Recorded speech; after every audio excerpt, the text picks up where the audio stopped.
So the first question is there a data website for the whole school related to teachers, students, grades, student absence, special needs students? We do have a district website, so if you go to kirkwoodschools.org, you can see the district website, and from there each school has their own link and their own webpage. But to find the data specific to our building, it's best to go to DESE, which is our Missouri website that keeps all of the data for school population, how many teachers, the ratios of student to teacher, and so that's Department of Elementary and Secondary Education, and I sent that website as well. That's a good place to look. Question 2, what are the professional programs for teachers, and do these programs, are they provided during the school day? So at the middle school level, we're lucky to have something called team time. So every teacher in our building has like a personal plan time, and then they also have a team time where they get to plan with their grade level counterparts and then the other teachers who teach the other subject areas. And through this time, sometimes we are able to offer professional development. So for example, this month we are having a focus on learning walks, where our teachers will go and observe in other teachers' classrooms, which we always say that it's a great use of professional development time, because so many times we look for professional development outside of the school district, and we really have great teachers within our own buildings that our teachers can go watch and learn from on a day-to-day basis. We also have professional development. We have half days almost once a month where we offer different types of professional development. So far this school year, we offered a dyslexia training for all of our staff. That was the first one that we had in September. In October, we had a focus on wellness for both staff members and for students. So we talked about trauma-informed instruction for students, and then we also talked about ways to keep our staff well, because we know the job can be really stressful, and so it's important that our staff feels good on a day-to-day basis so that they can help our kids. As far as professional development, most of it is mandatory, but we do offer optional professional development as well. So in the summertime, a calendar comes out typically in the spring that shows the month of June, July, and August, and professional development that is offered over the course of the summer. So teachers may be interested in learning more about technology, so they'll find different professional development offerings on the calendar that are related to technology.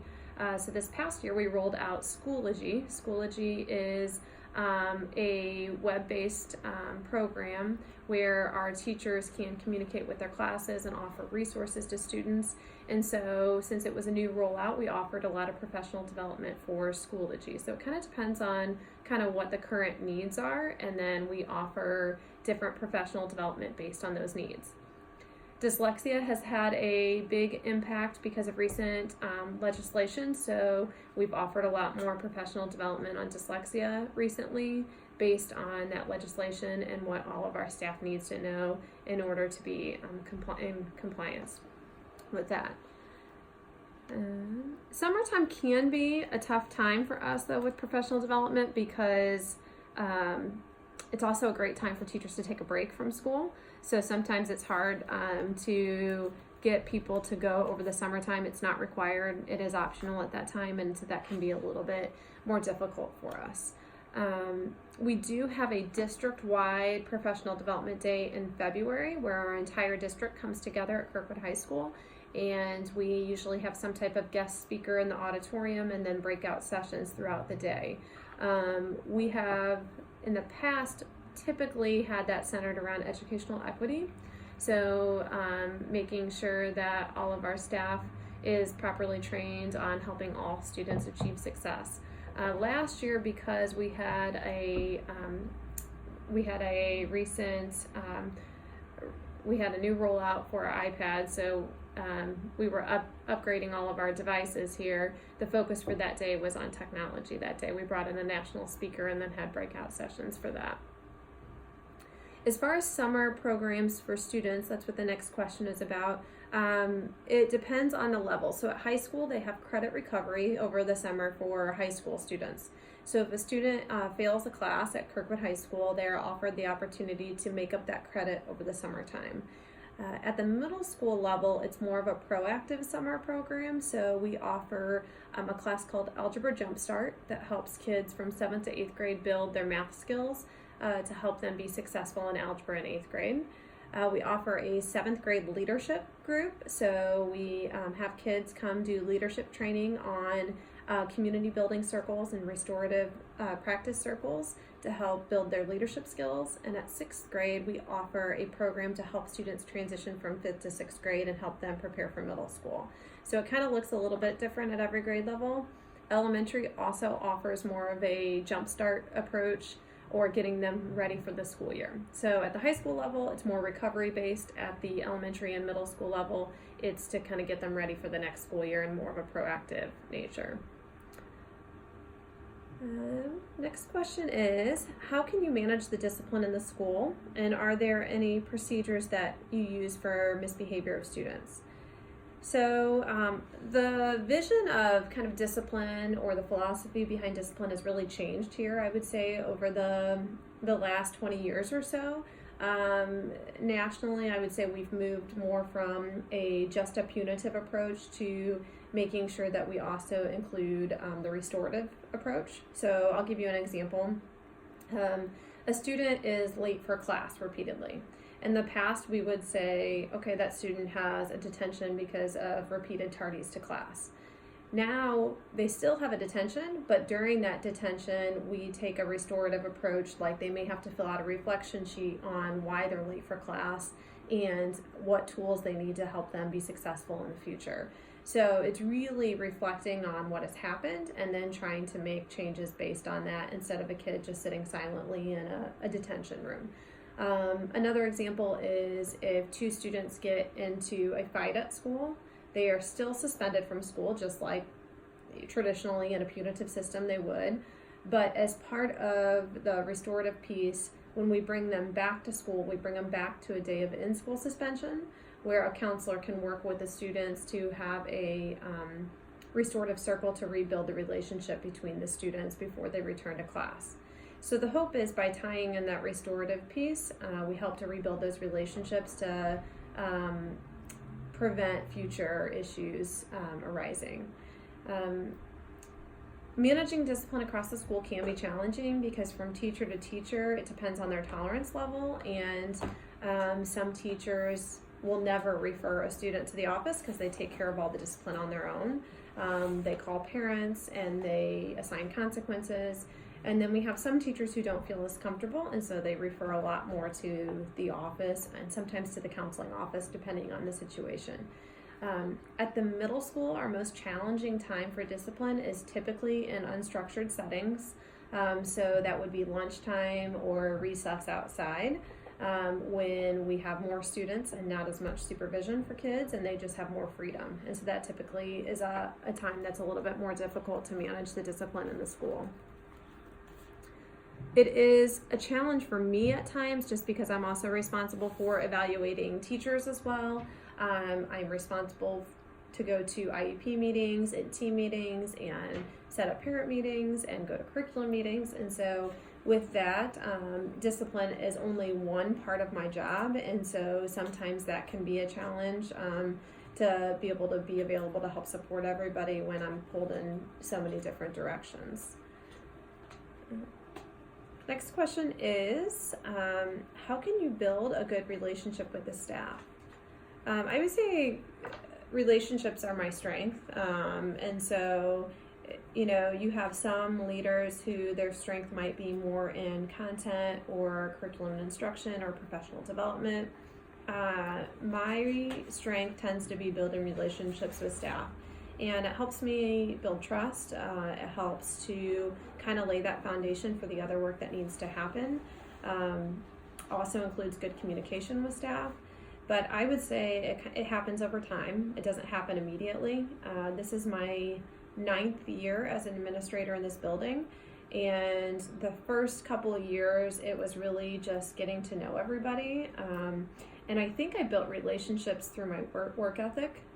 People saw that I was not afraid of the work. I worked a lot of hours. I put in the time. And so initially, that's kind of how I built the trust of staff, is just knowing that I was here for the same reasons that they were, to help kids, and working, just as hard as they were. So, but then also it's just touching base with, asking how family is, and kind of staying in touch on a personal level as well. I think that always helps to build relationships with staff so that they know you care. The next question is, are there any student assistant programs? So most of this comes from our counseling center. Our guidance counselors do an amazing job helping families connect to resources and making sure they have what they need.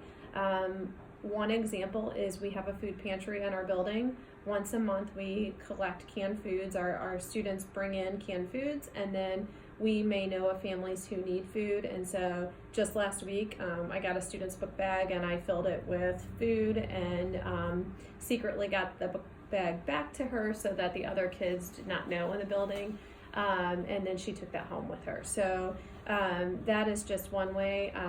Thanksgiving is coming up next week, and so many of our families may not have food for Thanksgiving, and so we have a local organization that donates turkeys, and then we find out what families need them and help get those delivered to the families. So it kind of just depends on time of year. With the holidays coming up, there's a lot of families who need assistance with buying gifts, so we try to help out with that when we can. I just had a local business email me and ask if we had any family in need, and then the business that's kind of their charity that they're doing for the holidays, is the employees will bring stuff in and then donate to us, and we'll give it to the families. So typically most of that goes through our counseling center, but we all work together to help. Who is responsible for managing students during lunch times and after the school day? So this is a great question. When I started here as an administrator, I spent probably 3 hours in the cafeteria every day, which was not always exciting, but we didn't have the support to help supervise kids, and so a lot of times it was left on me and our principal at the time to go do that. Now we've been fortunate to hire more teaching assistants, and so our teaching assistants usually have like one grade level that they're responsible for supervising in the cafeteria, and then the counselors and administrators take turns being in the cafeteria. So we each have about 3 lunch shifts per week that we're responsible for, so that we are there in case something would happen and we need help. But it is tricky, because when I was spending that much time in the cafeteria, it was really difficult to get anything else, done when you're down there supervising so much. But sometimes being there helps prevent things from happening that end up being a write-up on my desk later on in the day if I'm not there. So it kind of goes both ways. After school, we have teachers who volunteer to be club sponsors or sponsor an after-school activity. They do get paid for their time, so they get paid extra on top of their salary. So we pay a stipend where, depending on how many times they meet per semester, they get paid for that time after school. Some teachers stay after school just to help kids and may not ask for extra money for that, but if it's a club or activity, they do get paid for it. The next question is, what is the role of supervisor? So as the principal, I am the supervisor of all of the support staff, all of the teachers, so that falls kind of under my role, and then I report directly to the superintendent. So our superintendent is responsible for my evaluation, and I just had my formative meeting with her, and then we have another summative meeting in the spring. So she supervises me, and then I supervise everyone in the building here. So as supervisor, I'm responsible for teacher evaluations. So our assistant principal helps me with that. We split up each year who's on cycle. Any teacher who has been teaching 5 years or less has to have an evaluation every year. Once you start your 6th year, then it's only every 4 years that you have a formal evaluation. And so we split up both the non-tenured teachers and the tenured teachers as far as who gets evaluated. Typically, we split it up by department. So I take all of the math teachers, all of the English teachers, sometimes wellness or PE, and then Dr. Dickinson, our assistant principal, will take science and social studies and exploratory classes. So we kind of split it up evenly depending on the year. This year I'm supervising 6th and 8th grade as well, students, and so since I have 2 grade levels, she has more teacher evaluations this year. So we just try to kind of split things up the best we can between the 2 of us. So as a supervisor of teachers, we are responsible for getting in the classroom a minimum of 5 times per school year. For our teachers who have been teaching 5 or fewer years, their evaluation is due by March 1st. So all of that has to be done by the end of February, essentially.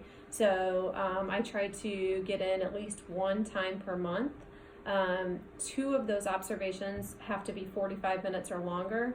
The other ones can be just drop-ins of about 10 to 15 minutes. So that's kind of how the evaluation process works. Teachers have to fill out a self-evaluation where they kind of rate themselves on the evaluation, and then I use that information to help me give my final evaluation as well, because they may do things that I don't necessarily see when I'm in their classroom, so that's really helpful for me. The next question is about PTO. So our parent-teacher organization meets 4 times a year formally, and then usually once during the summer as well. At the middle school, participation is a little bit low. I would say most of our parents are pretty involved at the elementary or high school level, and so a lot of times when they have a middle schooler, they also have an older kid or a younger kid, and they tend to spend more time there for whatever reason. So we just had a PTO meeting last week, and we only had 7 parents there. So it is not typically kind of a high priority event, but it is kind of a time where we can organize any larger functions that we have, and typically it's our parents who kind of chair those events, who show up to the meetings. How many meetings for parents do you have, and can you tell me about the most important subjects you have to discuss with parents during the meeting? So I talked a little bit about that for PTO. In addition to the PTO meetings, we offer it's called a parent coffee meeting in January. We call it parent coffee because we usually offer coffee and cookies to the parents in the evening. And that topic is on scheduling for the next school year. So we typically get probably 100 parents per grade level that come to that meeting, and we talk about the courses the students will take the next year and the scheduling process, because that's really the time of year when the kids are getting ready to schedule. So I'm going to stop there. We still have a couple more, but I have to go to this meeting, so